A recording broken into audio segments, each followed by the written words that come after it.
The NBA has its bubble. The NHL is playing in hub cities. Some professional sports leagues are isolating teams so they can compete during the coronavirus pandemic. But for college sports, those ideas might not be the right fit. Schools have to overcome a number of issues unique to collegiate athletics. It's a really complicated issue, and I can tell you there's no common answer to that question. Among those complications, the fact that the NCAA classifies athletes as amateurs. Until recently, the organization was adamantly against players making money because they don't consider them pro athletes. That's why there's concern about playing in a bubble. You are restricted for the sole purposes of playing games that are highly commercialized and are going to produce a lot of money for us as universities. That would be very problematic, and no one in college sports wants to do that because then you really are openly admitting that they're employees at that point.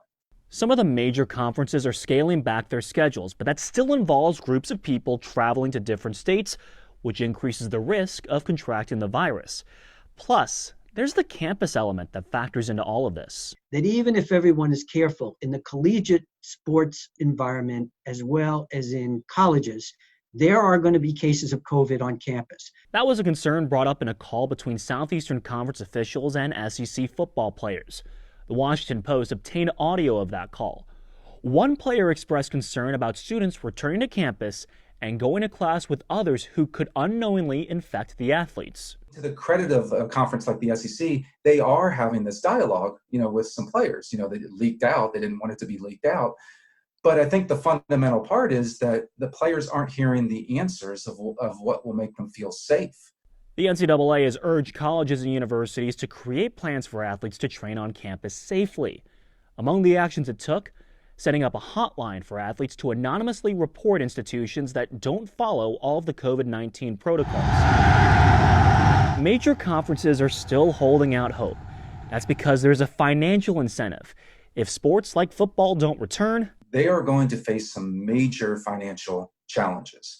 And a lot of it is because of the way that they are so addicted, for lack of a better word, to football revenue. That is a huge part of their model, and it pays for everything else. And college sports has a major spending problem. That cash goes to extravagant facilities and multi-million-dollar coaching salaries. But Solomon says we may see a change in that spending in light of the economic fallout of the pandemic. Austin Kim, Newsy, Chicago.